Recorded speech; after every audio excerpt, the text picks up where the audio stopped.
Assalamualaikum warahmatullahi wabarakatuh.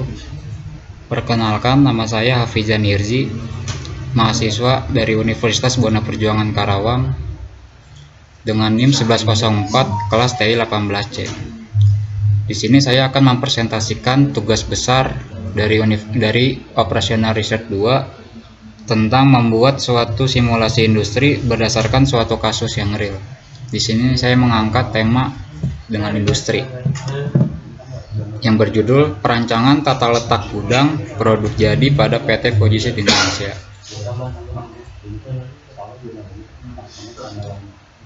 Manajemen gudang merupakan salah satu teknik yang paling penting dalam manajemen logistik karena faktanya persediaan langsung mempengaruhi biaya produksi dan layanan pelanggan. Terdapat berbagai cara untuk meningkatkan kemampuan distribusi.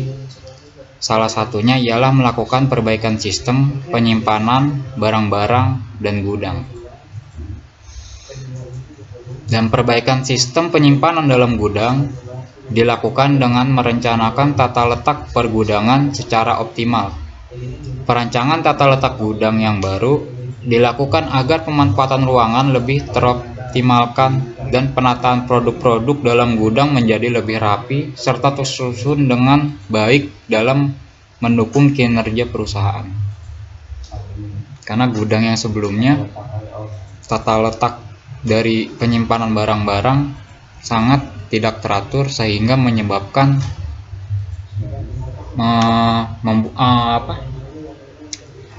jadi bikin sempit, penyimpanan juga semakin sedikit karena penyimpanan ruang yang tidak rapi, tidak tersusun dengan baik.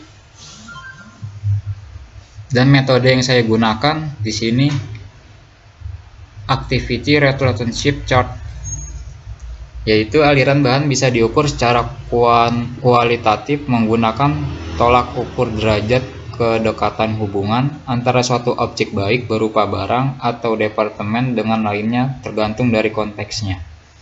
Dan yang kedua, klasifikasi ABC.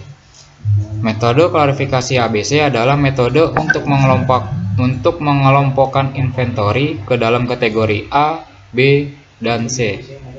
Bisa dilihat dari jumlah item produk yang pernah terjual di periode tertentu. Dan inilah rancangan tata letak gudang yang lama. Di sini bisa kita lihat bersama. Di sini pemrosesan barang masuk dari pintu gudang sebelah sini, dan kita bisa lihat barang-barang penyimpanan barang itu secara vertikal.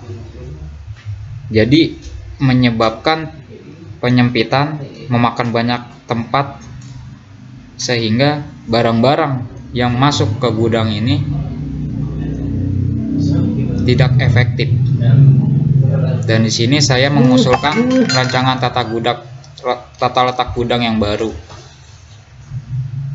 Nah, di sini saya mengusulkan rancangan tata letak gudang yang baru dengan menggunakan penyimpanan barang secara horizontal, jadi secara melurus ke atas. Jadi menurut saya cukup efisien karena sangat menampung banyak barang-barang di gudang ini dan terlihat juga sangat rapi.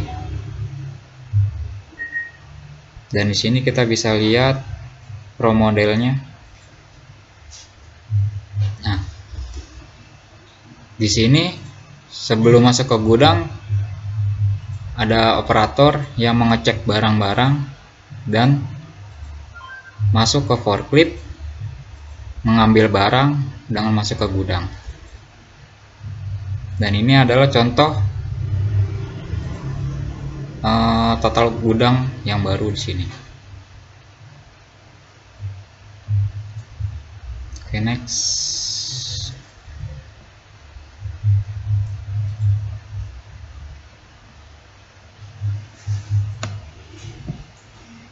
Dan kesimpulan, setelah dirancang tata letak gudang yang baru, tidak perlu ada penambahan rak baru atau peralatan baru, sehingga badan usaha tidak perlu mengeluarkan banyak biaya Perbaikan tata letak yang dilakukan cukup dengan cara mengoptimalkan penyusun produk dan rak dalam gudang, sehingga tempat kosong bisa digunakan secara maksimal. Dari simulasi yang telah dilakukan dapat dilihat bahwa selalu ada penghematan jarak yang terjadi bila perusahaan menerapkan rancangan tata letak gudang yang baru. Selain itu, penghematan jarak akan berpengaruh pada penghematan waktu untuk mempersiapkan barang yang akan dikirim. Mungkin cukup sekian dari saya. Mohon maaf apabila ada kekurangan. Saya tutup. Assalamualaikum warahmatullahi wabarakatuh. Salam. Tuntas.